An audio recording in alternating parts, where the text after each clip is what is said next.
Hey, what's up, everybody? It's your girl JoJo, and I'm here with the review for Ready to Love Season 3 episode. Child, I don't know. I got it down here. Hope y'all are doing good. Yes, honey. Okay, let me tell y'all right now, I don't have good notes because I was trying to do my hair and do the notes at the same time, and child's head was worked. I got a whole bunch of twists in my head. I should have just done box braids, but that's another story for another day. I really wanted to do them, so I did them, but I regret it because I could have had this review done early this morning, but I was still going, y'all. So I am in the room. I don't know where sis is. I don't know where my roommate is. She had on her uniform at 7 o'clock in the morning. I was like, see you later. I don't know where you're going, but I'm glad I ain't gotta go because I am in full relaxation mode. I got on a jogging suit, y'all. Shout out to my mama. My mama's a jogging suit girl, and some Nike socks that I stole. Best thing I ever stole from a man, child. I got about 4 pairs of these. I need to order my own. But y'all men know y'all keep a good sock game. Anyway, y'all. Full comfort. Full comfort. So if I forget something in the review, all that being said, it's because of this head. I was trying to take notes and do my hair. Okay, so let's talk about it. So the men have control this week, and if you guys have noticed, I have not predicted who I think is going to be at the end of this because Reva and Mario taught me last season that it ain't over until God says it's over. Until we get to the reunion, and even after that, you can't say who gonna be with who. So I ain't gonna say nothing. We just gonna wait.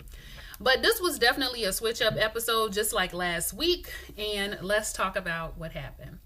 So the men have control this week, and Nephew Tommy wants them to continue to focus on being vulnerable, but this time I want you to do it with somebody that you haven't spent that much time with. So all the men go and they ask their number 2 out on the date. Now everybody else realized that they were number 2, unfortunately, but Denise. I don't think Denise got a full understanding that she was being asked on a date because they hadn't spent much time together, because Adriana was his number 1 and you are number 2. But that's all right. She was excited. So let's go on the date. So they go on the date and Denise looks so good. Oh my gosh, that bathing suit. Where did she get it? It almost blended in with her skin, and it was just, oh my gosh, her body is amazing. Like, I don't tell me where you got the bathing suit, girl, because I can't wear it. I can't wear it. But she looked good, and y'all know her and Calfani, they connect on a spiritual level. So Calfani was rubbing her and, saying all kind of stuff while he was rubbing on her back. I said, child, this is looking real sensual and whatnot. But after that, they get their vulnerability cards, which is cards that the Shady production team has put together so that they ask questions to each other. And the shadiest card we gonna talk about. So they read their questions off, and I did not write down Denise or his question, but I can tell you what it related to. Her question related to when was the last time she felt like deeply or madly or meaningful love, and it was 19 years ago. That's a long time to be without, a grand love. So Calfani is curious about that and wants to know more about why she hasn't been able to feel that again. But I do know she says she also took a break from dating. I did the same thing. It's a regret of mine. I actually wish I hadn't done that, but I did work on myself a lot. So it kind of, all right, let me not say I regretted it because it worked out. But it do set you back a bit. So his question related to what kind of woman he was looking for as a role model to his daughter. Definitely looking for somebody who was a communicator. He's looking for somebody who can be there and be dependable, because the mom is not in her life seemingly at all, from how Calfani talks about it. He also lets Denise know that he's a little nervous because of how she reacted, and he is concerned about the jealousy she may have due to his job. Now, correct me if I'm wrong, but Calfani's a personal trainer or no? Y'all help me remember, because I feel like he also does bodybuilding competitions. Or did I make that up in my head? I don't feel like going back to watch the cast special to find out. But he one of them, okay? Either way, he gonna be around some women. So he wants Denise to be able to handle that and not take stuff personally. And Denise is like, well, all women or just me? You think that's a problem with everybody or just me? And he was like, well, specifically, I'm talking to you because of the problems that we've had in the house. Denise says, look, my feelings were involved. So yeah, of course I was feeling some type of way about you. But he and her are able to point out that it hasn't happened again. And that she has been doing better, but it is still something that you can tell bothers Calfani, and he's not really sure about it. And I don't know if Denise paid attention to the fact that that answer did not ease him, the answer that she gave. So looks like she did not pull herself out of the number 2 spot on this particular date, which could be a cause for concern for her. We move on.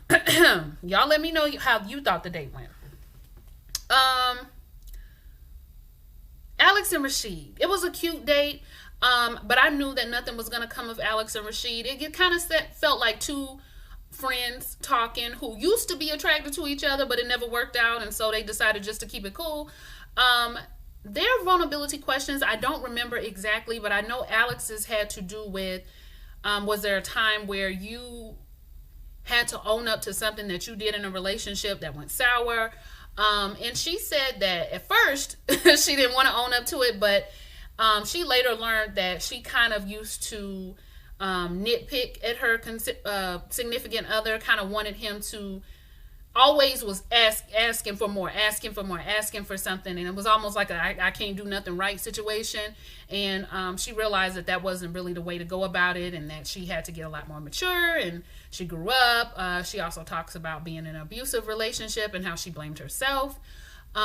Rashid talks about his ex-wife, their marriage, and how when she got successful in her business, he started to feel like she didn't need him anymore. And then once they had a child, it was even worse, because then he really felt like she didn't need him anymore. And some of his insecurities about how she felt probably began to play out in his actions. And so instead of talking to his wife about how he felt and communicating, he just kind of lived with it. And that was interesting, because I was like, dang, I wonder if they would have probably still been together if Rashid would have mentioned how he was feeling. Like, that's something to think about. And somebody in the comments, child, was like, he keep referring to that wife as his wife, not his ex-wife in this conversation. And I didn't notice it. Y'all let me know if y'all notice it. I didn't go back and rewind it. But that would be interesting if he was doing that.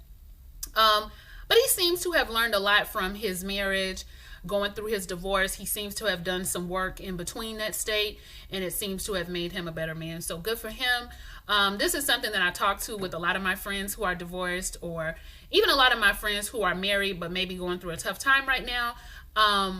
This is work that a lot of us, even who aren't married, have done like while we were single, like as far as our communication, feeling secure. And of course, you don't know how you're going to react to situations until you get in them, which is why I say it's still important to date. Okay, it's still important to have relationships, most definitely, because sometimes those things will come up as well, and you get to learn from them.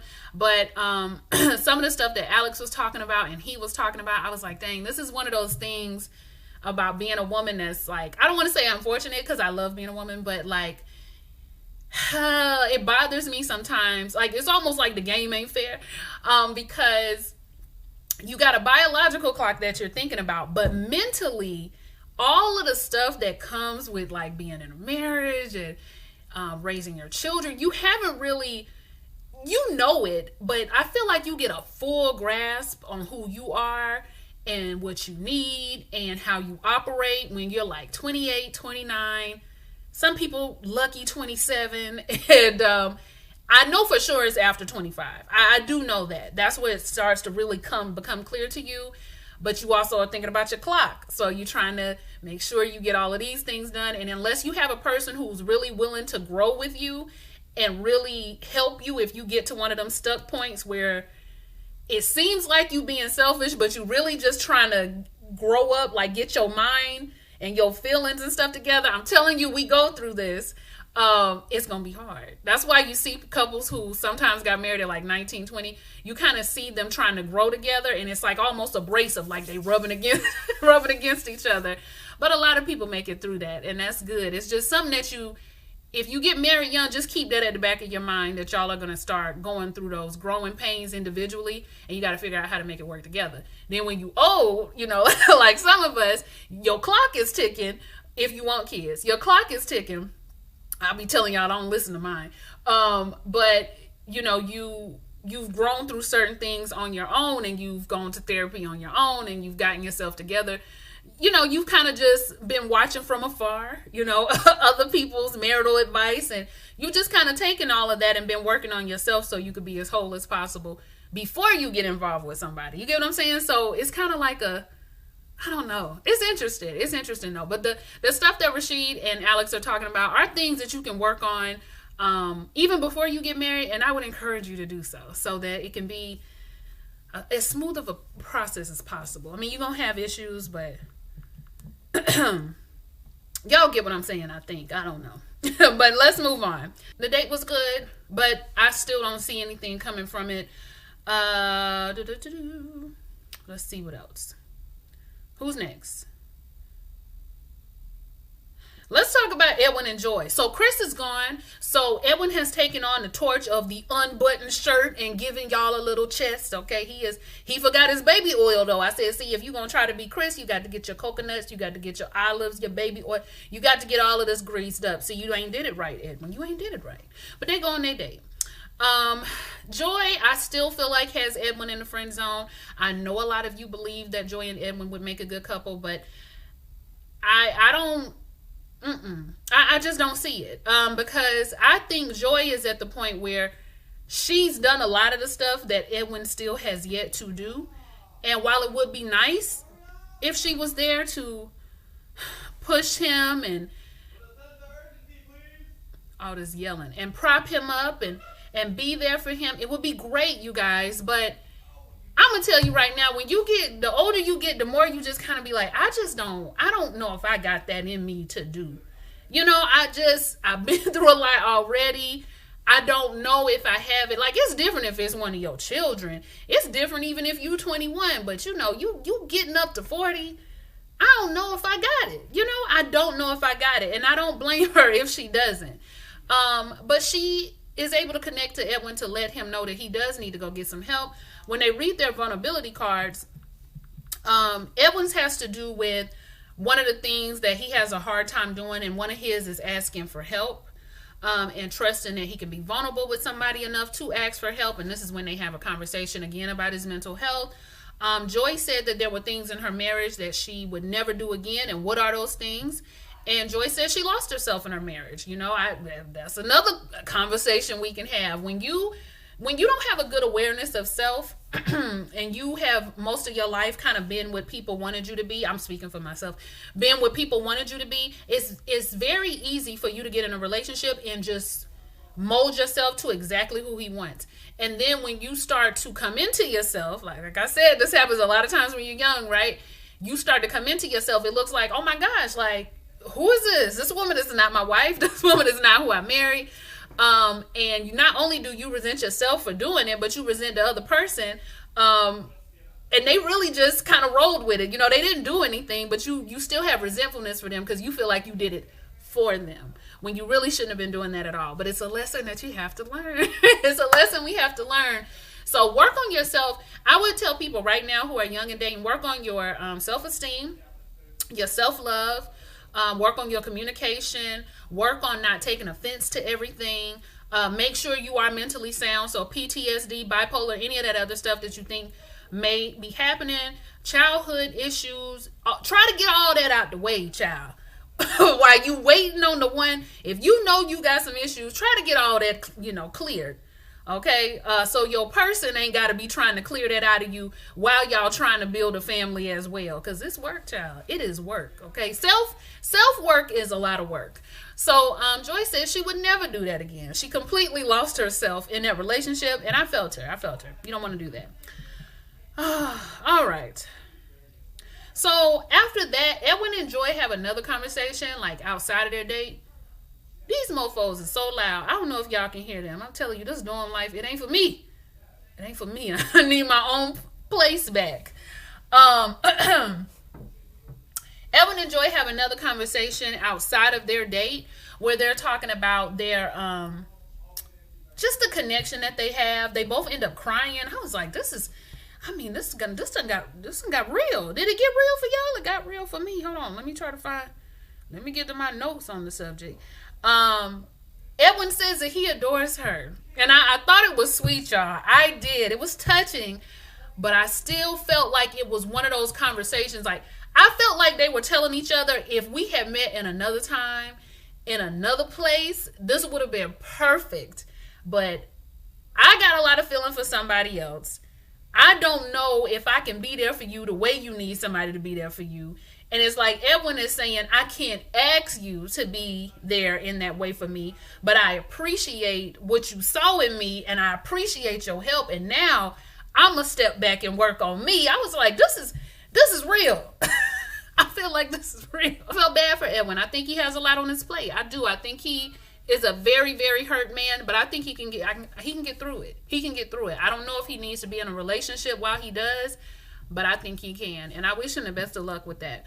But I felt like they friend zoned each other. Y'all can let me know what y'all saw. Move on.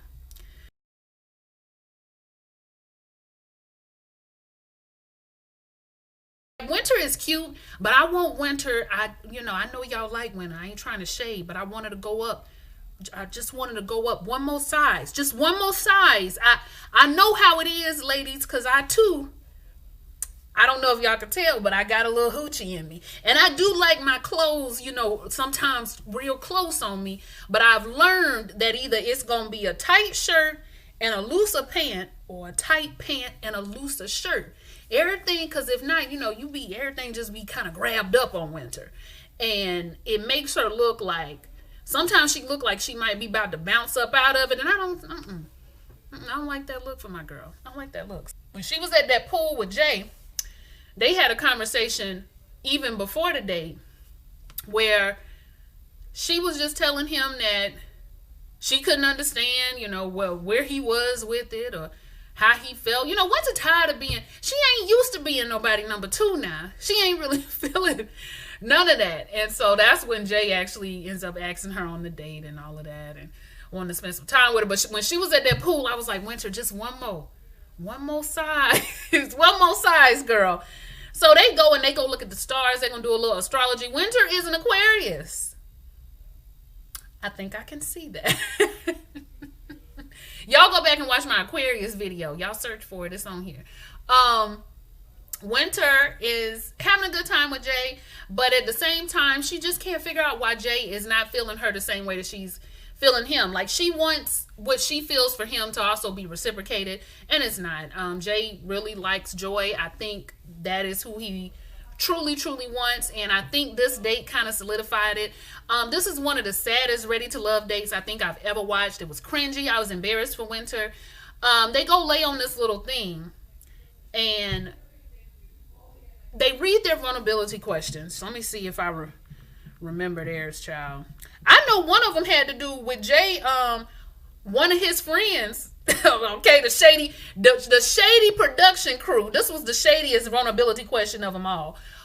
Your friends commented that it seems like anybody you get involved with automatically believes that you all are in a relationship. What are you doing to cause this? And Jay was like, that's a fake question. I said, no, it's not a fake question, and you better answer, because we want to know. They said he don't feel like he really doing anything. He just kind of started out looking for a friend. I was like, Jay, are you trying to goop the children now? Are you trying to play us around here? He starts out looking for a friend, and then it just kind of becomes more serious. Yeah, I understand that. But are you doing relationship things and then telling these women you don't want no relationship? Because that's confusing. I done had that done, and that's enough to get you cut. He asked Winter, do you have a tendency to date emotionally unavailable men? I said, what?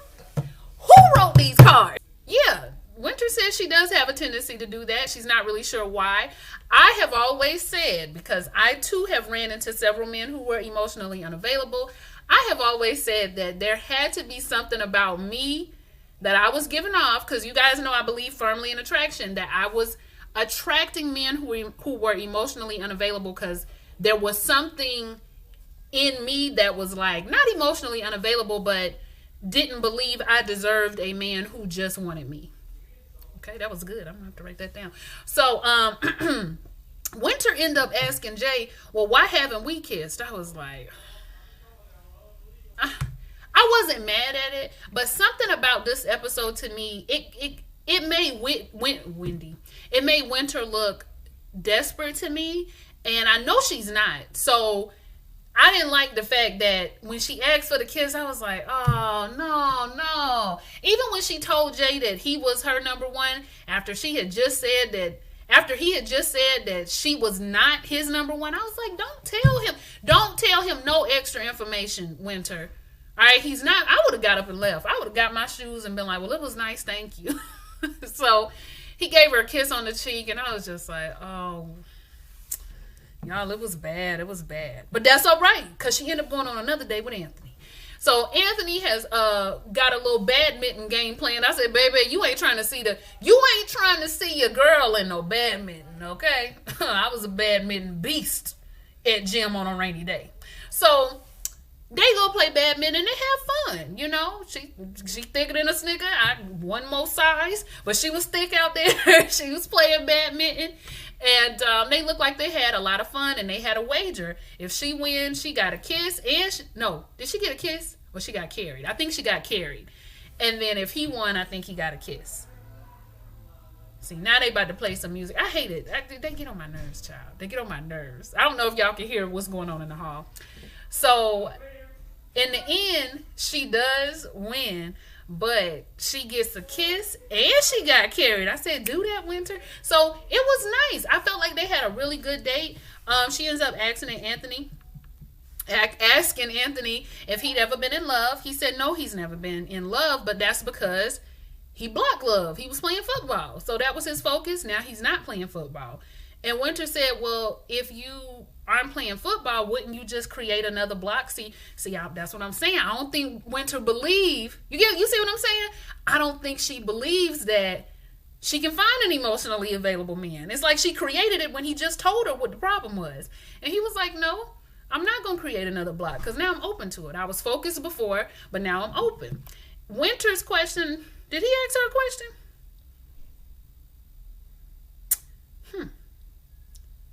I don't know. I don't know if he asked her one or not. I just know their date, I felt like went well. And that kiss, y'all, it wasn't just no peck now. It was, he went for it. He went for it. I was like, okay. So, did I go through everybody's dates? Oh, Rashid and Adriana went on another date. Yeah, I don't know.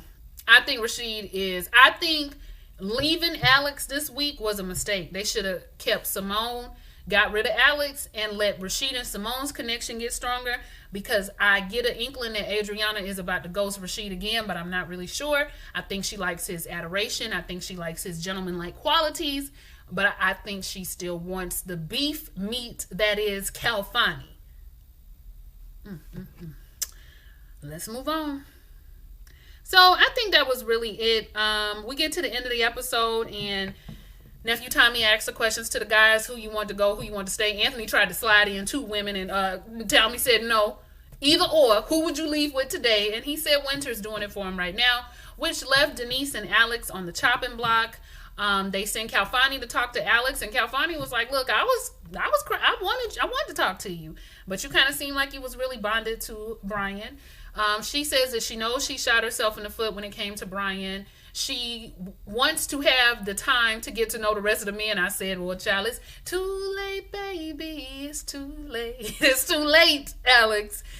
Because Alex is actually the one who got sent home. And Denise, you escaped by the hair on your chin yet again. I know people was mad because folks been wanting Denise up out of here. But I just think it's funny that every time they are about to eliminate, she ends up staying, and she almost be sitting there smiling like she knows she stayed. That's the funny part. But I felt bad for Alex because she seems like a sweet girl. I hope somebody snatches her up and, make an honest woman of her.